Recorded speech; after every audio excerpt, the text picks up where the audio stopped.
नीमच में बनी हवाई पट्टी प्रशासनिक लापरवाही के चलते दुर्दशा का शिकार हो गई है और रनवे पर विशालकाय हवाई जहाज के स्थान पर 2 और 4 पहिया वाहन फर्राटा मारते दिखाई देते हैं। साथ ही रनवे के आसपास सुरक्षा की दीवार भी नहीं है, जिसके चलते हवाई पट्टी आम लोगों के लिए जॉगर्स पार्क की तरह काम कर रही है। इस रोड पे आते 2-2.5 साल हो गया। अभी आप खुद देखने वाले हो, इधर से ये ट्रैक्टर आ रहा है, इधर से ये गाड़ियां आती जाती हैं। तो कभी मैंने एरोप्लेन लैंड करते देखा ही नहीं।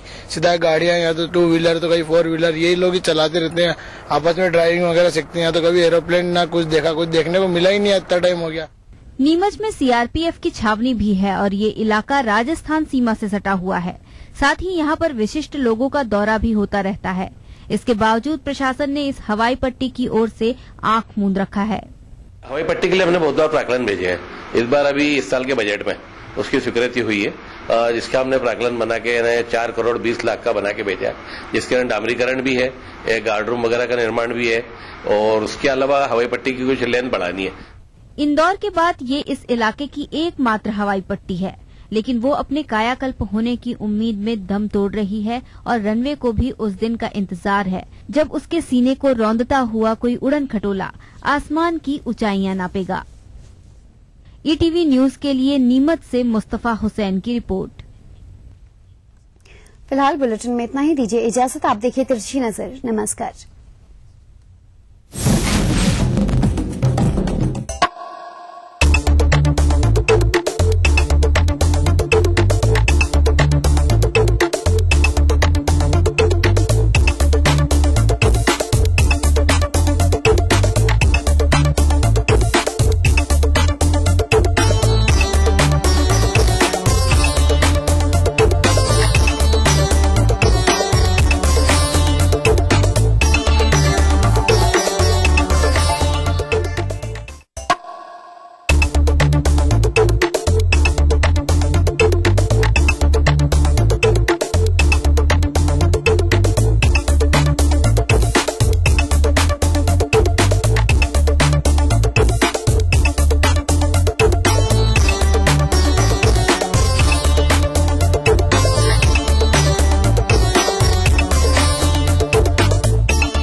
ईटीवी के सभी प्यारे दर्शकों का योग मंत्र में स्वागत है। मैं योग गुरु डॉक्टर महेंद्र सिंह और मेरे साथ में है मेरी सहयोगी डॉक्टर नेहा।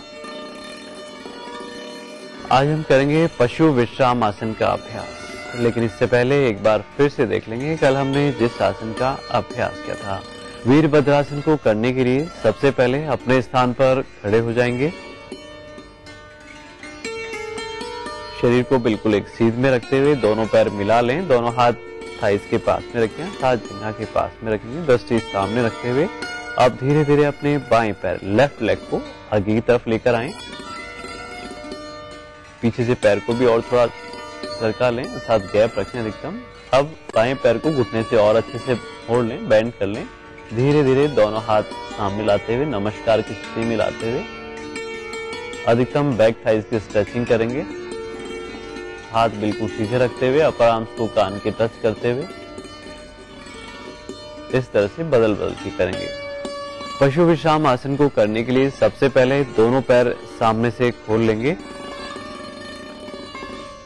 अब धीरे से अपने बाएं पैर को लेफ्ट लेग को घुटने से मोड़ते हुए पीछे की तरफ ले जाएंगे और दूसरे पैर को घुटने से मोड़ते हुए एड़ी को जंघा के मूल में रखेंगे। अब धीरे धीरे सांस लेते हुए दोनों हाथ ऊपर उठा लें और श्वास को पूरा बाहर निकालते हुए आगे की ओर झुकें। आंखें कोमलता से बंद रखें, चेहरे की मांसपेशियों को ढीला रखें और पीछे वाले पैर को इस तरह से रखें कि एड़ी के पास नितंब हो। श्वास लेते हुए धीरे धीरे दोनों हाथ ऊपर उठा लें, साइड से नीचे करें। इस तरह से बदल बदल के करेंगे। एक पैर को घुटने से मोड़ते हुए पीछे की तरफ ले जाएं, दूसरे पैर को घुटने से मोड़ते हुए एड़ी को जंघा के मूल में रखें, अर्थात थाइस के बेस पर रखेंगे। अब जो पैर आगे की तरफ है उसी तरफ धीरे धीरे श्वास लेते हुए दोनों हाथ पूरे ऊपर उठा लें और श्वास को पूरा बाहर निकालते हुए झुकें। हाथ की हथेलियों को बिल्कुल सीधा रखते हुए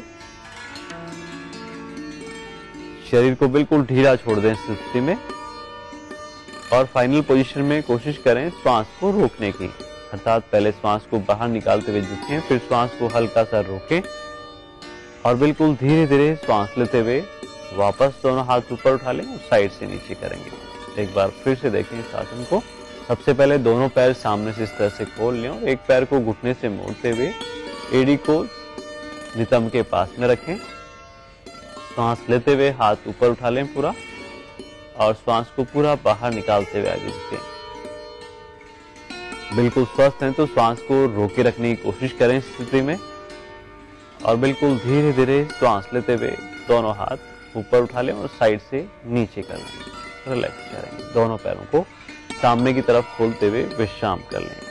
शीतलीकरण का बेहद उपयोगी है ये आसन, पशु विश्राम आसन का अभ्यास। जैसा कि नाम से विदित है, पशु अपना विश्राम इसी पोजीशन में, इसी स्थिति में आकर करते हैं। तो शारीरिक थकावट को दूर करने के लिए बेहद उपयोगी है ये पशु विश्राम आसन का अभ्यास। लेकिन जिनको हाई बीपी की प्रॉब्लम रहती है वे भी नियमित रूप से इसका आसन का अभ्यास करें तो उन्हें भी इससे लाभ हो सकता है। लेकिन ध्यान रखें, कमर दर्द है तो इस आसन का अभ्यास नहीं करें और सर्वाइकल हो तो सिर सामने की तरफ रखें, अर्थात दृष्टि सामने की ओर रखते हुए इस आसन का अभ्यास कर सकते हैं। घुटनों में दर्द हो तो पैरों को इस तरह से मोड़ करके, बैंड करके जबरदस्ती आसन का अभ्यास नहीं करेंगे।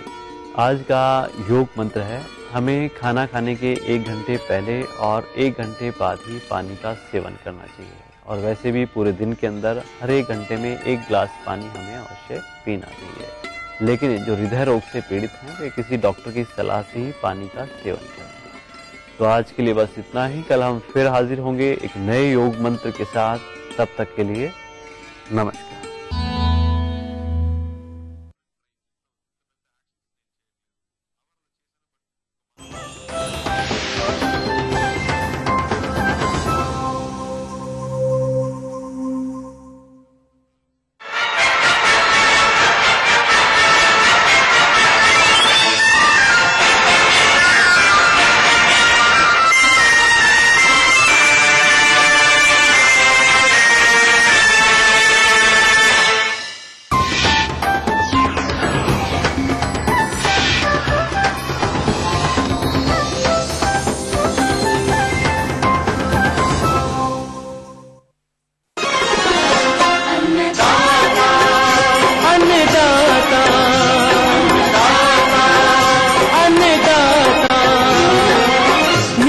तुम्हारा अन्नदाता, पग पग पर है संग तुम्हारे अन्नदाता। लहू किसानों का बन के पसीना सींचता है धरती का सीना। मेहनत का तेरी हक दिलवाने, नई तकनीक नई खोज बताने। पशुधन को गुणवान बनाना, पौध सुरक्षा को सिखलाना, खेती के सब गुर समझाने, भारत का सरताज बनाने। आठों पहरी है संग तुम्हारे अन्नदाता, अन्नदाता। सुप्रभात, स्वागत है आज के अन्नदाता कार्यक्रम में। आइए जानते हैं क्या है आज के मुख्य अंश। मूंगफली की फसल में प्रबंधन कार्य,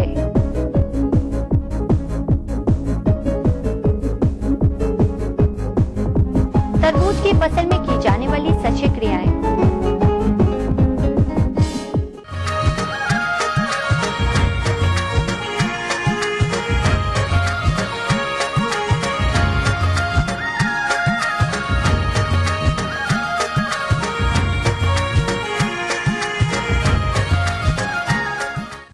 ग्रीष्मकाल में ली जाने वाली तिलहनी फसलों के अंतर्गत मूंगफली की खेती हमारे राज्य के सभी क्षेत्रों में की जाती है और हमारे जिन किसान भाइयों ने सिंचाई की उपलब्धता होने पर मूंगफली की बुवाई की होगी वह बढ़वार की प्रारंभिक अवस्था पर होगी और इस फसल से अच्छी उपज लेने के लिए कुछ शस्य क्रियाओं जैसे सिंचाई, खरपतवार प्रबंधन, उर्वरक एवं पौध संरक्षण आदि को अमल में लाना आवश्यक होता है। लेकिन प्रायः देखने में आता है कि हमारे किसान भाई इन कार्यों को सही समय व सही तरीके से नहीं करते हैं। फलस्वरूप खेत में खरपतवारों की अधिकता, कीट एवं रोग व्याधियों का प्रकोप देखा जाता है, जो कि आगे चलकर कम एवं निम्न गुणवत्ता युक्त उपज का कारण बनते हैं। हमारे रिपोर्टर ने भ्रमण के दौरान एक कृषक से संपर्क किया जिन्होंने मूंगफली की फसल लगा रखी है। तो आइए मिलते हैं उन्हीं से और जानते हैं उनके अनुभवों को। गर्मी की जो मूंगफली की फसल है कैसे अच्छी पैदावार इसमें ले, ये मैं बताना चाहूंगा। इसमें सबसे पहले इसमें स्प्रिंकलर का जैसे हल्का हल्का पानी देते हैं और फिर उसमें कम से कम 25 दिन बाद इसमें गुड़ाई वगैरह करते हैं। अब आइए बात करते हैं उर्वरक प्रबंधन पर। प्रदेश के किसान भाई मूंगफली की खड़ी फसल में नाइट्रोजन का प्रयोग करते हैं, जो कि सर्वथा गलत है, क्योंकि मूंगफली की खड़ी फसल में नाइट्रोजनीय उर्वरकों की आवश्यकता नहीं होती है तथा अन्य उर्वरक फास्फोरस तथा पोटाश बुआई के समय ही दे दिया जाता है, जो कि पर्याप्त होता है। फिर उसके बाद में 12-16 वगैरह डालते हैं। उसमें 25-30 किलो एक प्रति एकड़ के हिसाब से उसमें डालते हैं। मट्टी चढ़ाती है उसमें डोरे से, हम लोग नोट्स आते हैं वो उसमें अच्छा आ जाती है, उसमें ज्यादा से ज्यादा मात्रा में आ जाती है और उसमें फलियां ज्यादा आ जाती है और उससे उत्पादन बढ़ जाता है। फिर उसके बाद में 10-12 दिन के अंतराल से स्प्रिंकलर से हल्की हल्की उसमें सिंचाई करते रहते हैं। फली में जैसे है तो इसमें रस चूसक कीड़ों का जैसे प्रादुर्भाव होता है, इसमें हम लोग रस चूसक कीड़ों के लिए इमिडाक्लोराइड का उपयोग इसमें करते हैं हम लोग। हाँ किसान भाइयों, आप जो मेरे द्वारा जो बताई गई जानकारी है इसको आप ध्यान में रख के। किसान भाइयों, अभी आपने कृषक के अनुभवों को सुना। मूंगफली की फसल में बढ़वार की प्रारंभिक अवस्था पर और कौन कौन सी शस्य क्रियाओं को अमल में लाया जाए, आइए जानते हैं जबलपुर के विषय विशेषज्ञ धनंजय कंठल से। जिन किसान भाइयों ने आज हमारे ग्रीष्मकालीन मूंगफली की फसल लगाई होगी, तो इसमें कुछ बातें ध्यान देने योग्य है कि आपको अभी निदाई गुड़ाई का विशेष ध्यान देना है। निदाई गुड़ाई होने से भूमि में भुरभुरापन रहता है तो उसके पैग आसानी से अंदर चले जाते हैं और मूंगफलियां अच्छी बनती हैं। गर्मी बढ़ रही है तो गर्मी बढ़ने के साथ साथ आपको पानी की जो भी हो, पानी जमीन हल्की हो या भारी हो, जलमांग को देखते हुए पानी देना चाहिए। दूसरी बात मैं एक और करूंगा कि उसमें आप मिट्टी जरूर चढ़ाएं, क्योंकि उसके जो पैग बनते हैं वो नीचे जमीन में जाते हैं। मिट्टी जब चढ़ेगी तभी हमारी मूंगफलियां नीचे जमीन में जाकर बनेगी। इसके अलावा किसान भाइयों, 40 से 45 दिन बाद मूंगफली की फसल में कोई भी कर्षण क्रिया नहीं करना चाहिए, अन्यथा उपज पर विपरीत प्रभाव पड़ता है। दूसरी बात हम करेंगे, इसमें कई प्रकार के कीड़े आते हैं जिसमें रस चूसक कीड़े भी रहते हैं। रस चूसक कीड़े यदि को देखने को मिलते हैं तो उसमें सबसे पहले नीम तेल का कम से कम 5 ml प्रति लीटर के हिसाब स्प्रे करना चाहिए। नीम तेल का व्यवस्था नहीं हो पाती है तो उसमें इमिडाक्लोप्रिड या अब थायमेथेक्सन दवा जो होती है उसके 1 ml प्रति लीटर के हिसाब से घोल बनाकर उसका स्प्रे करना चाहिए। इसमें एक विशेष रोग भी आता है, टिक्का रोग। टिक्का रोग आपको देखने को मिलता है, पत्तियों धब्बे धब्बे दिखाई देते हैं पीले कलर के, तो उस समय आप इसमें M45 करके दवाई आती है, उस दवा का 2 ग्राम प्रति लीटर के हिसाब से घोल बनाकर उसका स्प्रे करना चाहिए। इसके अलावा मूंगफली में सफेद लट कीट का प्रकोप भी देखने में आता है। इस कीट का प्रकोप फसल की शुरुआती अवस्था में होता है। यह कीट मूंगफली की जड़ों को काटकर नुकसान पहुंचाता है। इस कीट से प्रभावित पौधे मुरझाकर सूखने लगते हैं। इस कीट के नियंत्रण हेतु क्लोरोपाइरीफॉस की 2 मिलीलीटर मात्रा को 1 लीटर पानी के हिसाब से घोल बनाकर सिंचाई करते समय सिंचाई जल स्रोत के पास में दवा से भरे मटके या डब्बे को छेद करके रख देना चाहिए, जिससे दवा बूंद बूंद करके सिंचाई जल के साथ पूरे खेत में फैल जाती है, जिससे इस कीट का नियंत्रण आसानी से हो जाता है। यदि ये सब बातें आप अपनाएंगे तो निश्चित रूप से गर्मी की फसल में अच्छी उपज प्राप्त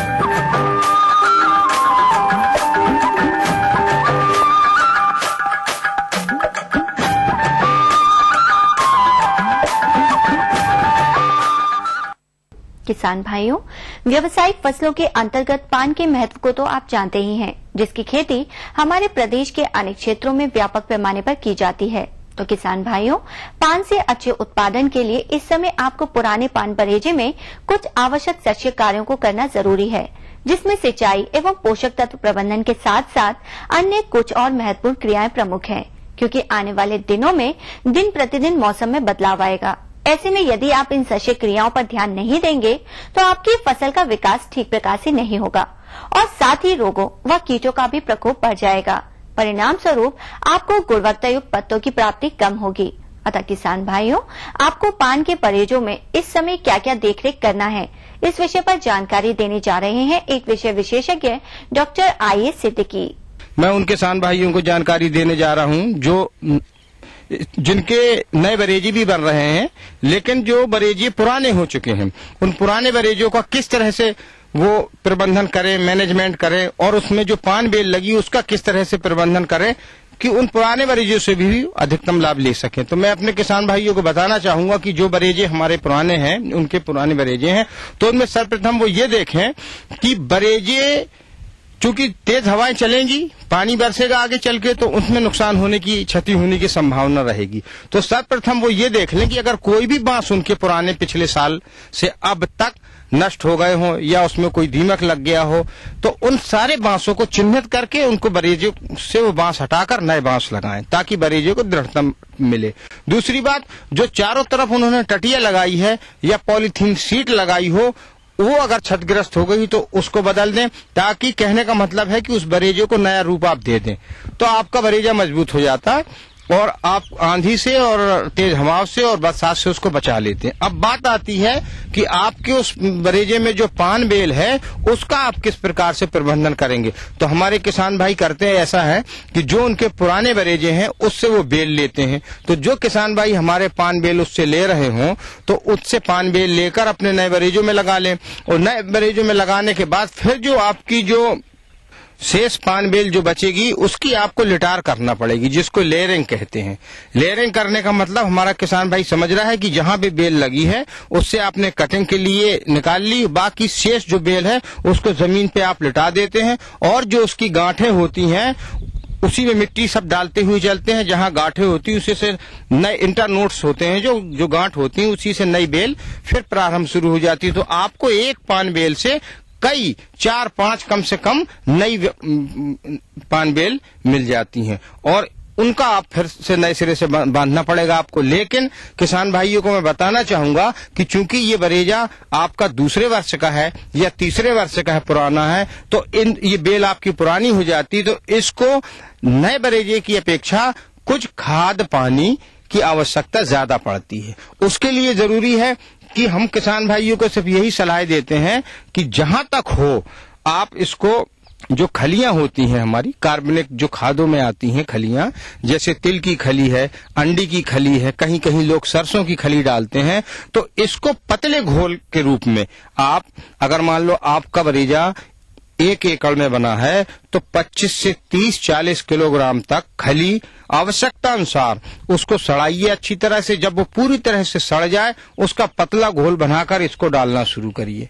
तो इससे क्या होगा कि उन बेलों पे ज्यादा पोषक तत्व पहुंचेंगे और वो बेल अच्छी तरह से चलना शुरू। बाकी सारी क्रियाएं उसी तरह किसान करेगा कि उसको बेल को बांधेगा, सब करेगा। और एक बात और ध्यान रखने की है कि चूंकि जब आप पान बेल से कटिंग ले लेते हैं तो उस पान बेल में इंजरी हो जाती है, या ब्लेड से आप काटते हैं तो वहां पे एक किस्म का घाव हो जाता है।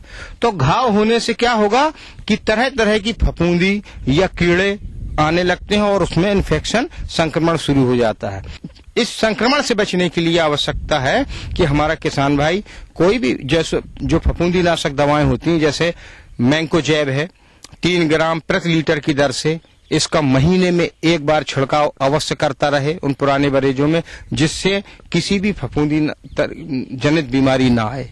और बैक्टीरियल डिजीज लगती है इसमें, जीवाणु जनित, जिसको हमारा किसान भाई झुलसा कहता है, सुर्रा कहता है, उसके लिए बेहतर हो कि एंटीबायोटिक जैसे स्टेप्टोसाइक्लिन है, तो इसको 6 ग्राम का एक पैकेट आता है एंटीबायोटिक का, स्टेप्टोसाइक्लिन का। इसको 6 ग्राम को 30 लीटर पानी में घोलकर अगर हमारा किसान भाई इसको छिड़काव करता है, तो इन चीजों का अगर आप ध्यान रखते हुए अपने पुराने बरेजों का प्रबंधन करेंगे तो निश्चित रूप से हमारा किसान भाई इनसे लाभ लेगा। कार्यक्रम में अभी बाकी है कुछ और रोचक जानकारियां, लेकिन उससे पहले लेते हैं एक छोटा सा विराम।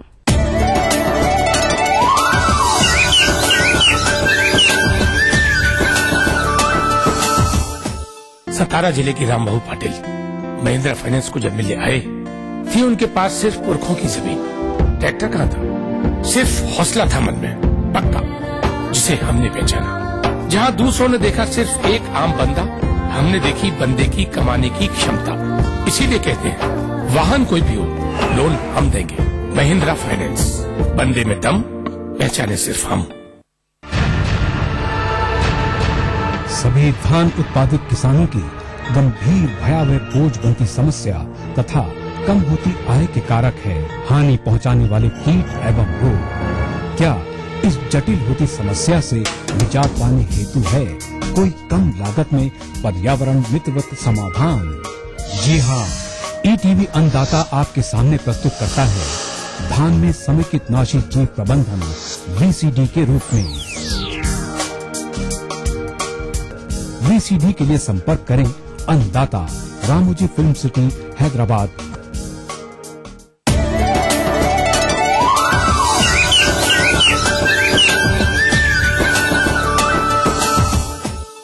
विराम के बाद अन्नदाता कार्यक्रम में आप सभी का पुनः स्वागत है।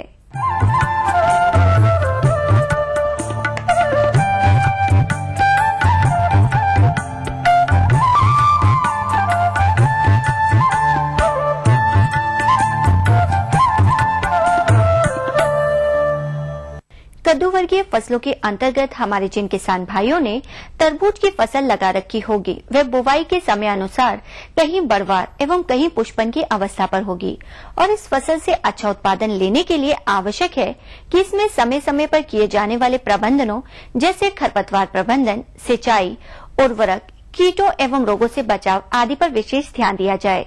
इन कार्यों पर लापरवाही करने पर फसल में कीटों, रोगों के प्रकोप के साथ साथ फलों के फटने की समस्या भी देखी जाती है और हमारे किसान भाइयों को हानि का सामना करना पड़ता है।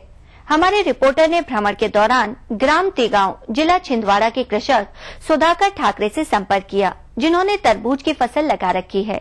तो आइए मिलते हैं उन्हीं से और जानते हैं कि वे अपनी तरबूज की फसल का प्रबंधन किस प्रकार करते हैं। एकड़ तरबूज में खेती की है और उसको मल्चिंग लगा के और ड्रिप करा के शुरू की है। इसमें ये 1.5 फीट पे लगाया है एक पौधा। उसमें संतरे का बगीचा है, 16-16 फीट पे दूरी है उनकी। अंतर्वर्तीय खेती है ये और ये लगभग 50 दिन का हो गया है। अपने अनुभव के तौर पे कह रहा हूँ कि जो अच्छी खेती लेना है तो उसके लिए गाढ़ बना के मल्चिंग और ड्रिप अगर किया तो उसमें खपतवार भी नहीं होती है, उत्पादन भी ज्यादा होता है और पानी भी कम लगता है और खाद भी कम लगती है। मल्चिंग लगा के नहीं भी लगाते कुछ लोग तो उनके लिए खपतवार ज्यादा हो जाती है। वो अभी फिलहाल खपतवार निकाल लेना चाहिए, नहीं निकाले तो कीड़े बहुत ज्यादा हो जाते हैं और रोग आ जाते हैं और उससे फसल खराब हो जाती है। ये सिंचाई के बारे में जो है इसका, तो इसमें मल्चिंग लगी है इसलिए तीसरे दिन भी पानी दिया अपन ने, केवल 3 घंटा चला है इसमें ड्रिप, तो सफिशिएंट है। और अपनी जमीन देख के थोड़ा कम ज्यादा करना पड़ता फिर उसको। लेकिन जिन भाइयों ने अगर मल्चिंग नहीं लगाई और ड्रिप भी नहीं है और पानी दे रहे हैं तो वो अपनी जमीन देख के चौथे दिन 5वें दिन हल्का पानी दो, पानी कभी रुक न पाए, नहीं तो उसमें रोग होने की संभावना रहती है। गर्मी के सीजन में नमी रहना चाहिए। अगर वेंचुरी अपने पास है और ड्रिप है तो इसमें 3 kg यूरिया और 3 kg पोटैश प्रति एकड़ में ये डालना चाहिए फिलहाल, और तीसरे दिन डालना चाहिए। ये ऐसा अभी ये 1 सप्ताह तक चलेगा और उसके बाद फल बनने लगेगा, फिर केवल पोटैश ही देंगे।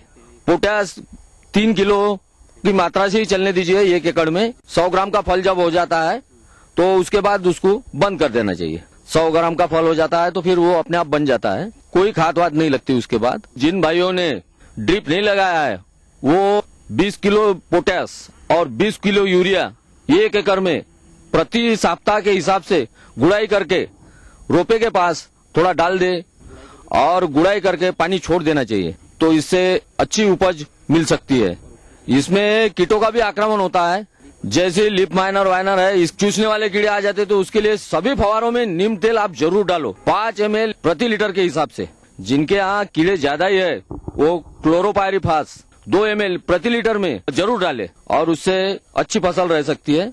उसमें लाल वाला कीड़े आ जाते तो उसके लिए फालीराल चूर्ण भी डाल सकते हैं इसमें 20 किलो प्रति एकड़ के हिसाब से, उससे भी कीड़ा नहीं लगता। दहिया रोग के लिए बाविस्टीन का छिड़काव करना चाहिए, ड्रिप में भी उसको छोड़ना चाहिए।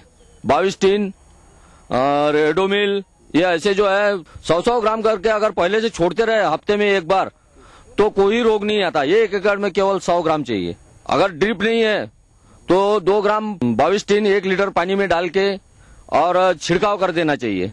किसान भाइयों, आप अगर छोटे छोटे बातों पे ख्याल रखो, अच्छी फसल आप ले सकते हैं। किसान भाइयों, अभी आपने कृषक के अनुभवों को सुना। इस संबंध में और अधिक जानकारी के लिए देखिए कार्यक्रम का यह अंश। आइए बात करते हैं कीट व्याधियों के बारे में, जिनमें सबसे प्रमुख है कद्दू का लाल कीड़ा, फल मक्खी। इसकी रोकथाम के लिए मेलाथियान 50 EC 1000 मिलीलीटर प्रति हेक्टेयर के हिसाब से छिड़काव करें। किसान भाइयों, प्रायः देखा जाता है कि फूल तो पर्याप्त मात्रा में आते हैं, लेकिन उतनी ही संख्या में फल नहीं बन पाते हैं। मादा फूलों की संख्या में बढ़ोतरी करने के लिए पौधे में 3 से 4 पत्तियां आने पर मैलिक हाइड्राजाइड की 5 ग्राम मात्रा को 1000 लीटर पानी में घोल बनाकर छिड़काव करें।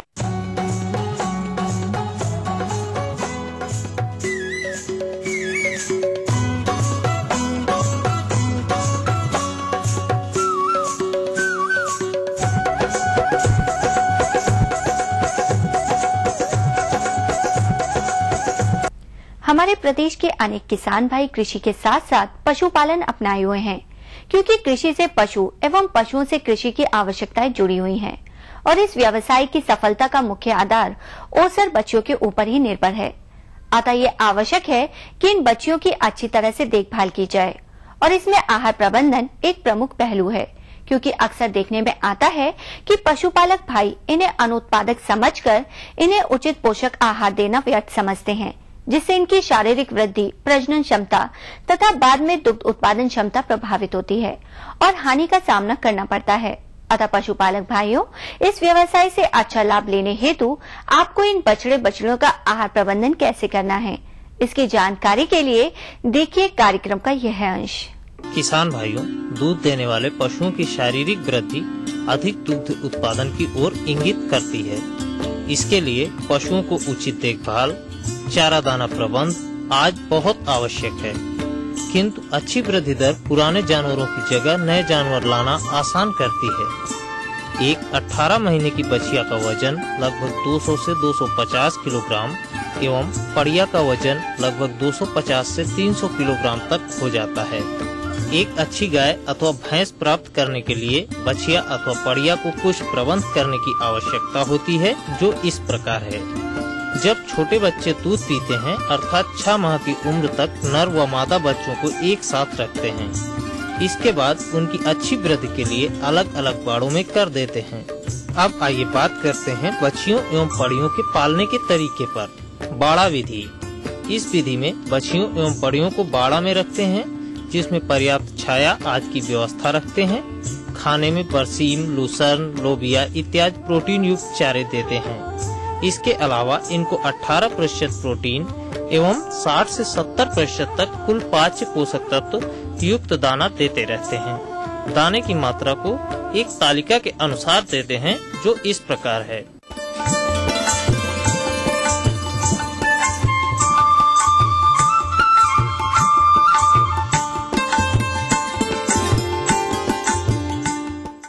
दाना बनाने के लिए चोकर 50%, अनाज 20%, खली 27%, नमक 1%, खड़िया 1% एवं खनिज मिश्रण 1% के हिसाब से मिलाकर दाने को तैयार किया जाता है।